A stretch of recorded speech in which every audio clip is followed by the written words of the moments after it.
Hi, good evening. Bharat అని నేను, మీ farmer. So ఇక్కడ చూడండి, ఒక 15 డేస్ తర్వాత ఇలా ఉన్నాయి మొక్కలు.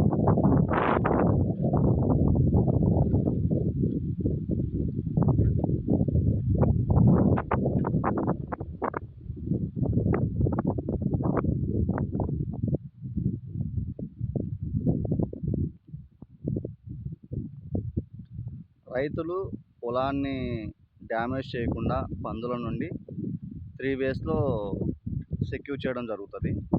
స్టెప్ 1 వచ్చేసి ఎటువంటి ఇన్వెస్ట్మెంట్ లేకుండా ఓన్లీ టైం అనమాట. శారీస్ కట్టడం చుట్టూ, ఎట్ సైడ్ అయితే సేఫ్ ఉండదో, సెక్యూరిటీ ఉండదో, బార్డర్ ఉండదో అటు side. Second thing, solar power. So solar use చేసి పవరు చుట్టూ కూడా చిన్న కడ్డీ అంటారు, కడ్డీ కడతాం మనం, ఐరన్ కడ్డీ, ఐరన్ థ్రెడ్ అనుకో. థర్డ్ వచ్చేసి మెయిన్ పవర్.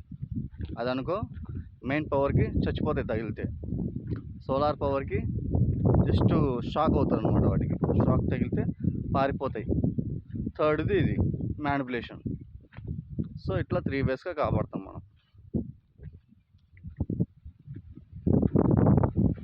సో చూడండి, మొక్కలన్నీ కూడా చాలా బాగున్నాయి. సో ఇక మందు పొయ్యాలి, టుమారో ప్లాన్ చేసుకుంటాం. ఈస్ట్ సైడ్ నుండి ఇలా వ్యూ. ఈవినింగ్ కదా, చాలా కూల్గా ఉంది, క్లైమేట్ బాగుందని చెప్పి ఇలా వచ్చారు. వాటర్ పెట్టలేదు, మొన్న వర్షం పడ్డది కదా, ఎస్టర్డే రోజు, ఈస్టర్డే అండ్ ఈరోజు వాటర్ పెట్టలేదు. మేబీ టుమారో డెఫినెట్గా పెట్టాల్సి వస్తుంది, ఎందుకంటే 2 డేస్ కదా, మొత్తం వెట్టింగ్ అనేది లేకుండా పోయింది. టుమారో పెట్టాలి. బై లక్ అండి, మా పొలంలో అయితే ఒక్కడు కూడా డ్యామేజ్ చేయలేదు పందులు. బికాస్ మనం డైలీ వస్తుంటాం, పోతుంటాం, ఏదో ఒక యాక్టివిటీ చేస్తుంటాం అనమాట ఇక్కడ రాకోకుండా. చాలామంది 100 మొక్కలు, 150 మొక్కలు డ్యామేజ్ చేశాయి. పాపం మళ్ళీ ఇన్వెస్ట్ చేసి మళ్ళీ తెచ్చుకొని మళ్ళీ నాటడం కూడా జరిగింది చాలామంది. సో మనం కొంచెం ముందడుగున్నాం అంతే.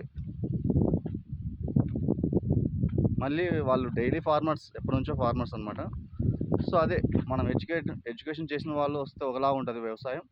ఎడ్యుకేషన్ అంటే మీన్స్ నాలెడ్జ్ అని కాదు, కొంచెం మనం ఎక్కువ ముందు చూపు ఆలోచిస్తాం. కొన్ని తెలిసి ఉండొచ్చు, బట్ 100% కాదు. ఫార్మర్స్తో పోల్చుకుంటే 100% అయితే కాదు. మనం కొంచెం ఎక్స్ట్రా యాక్టివిటీస్ చేస్తుంటాం కదా, సో స్మార్ట్ యాక్టివిటీస్ అనమాట.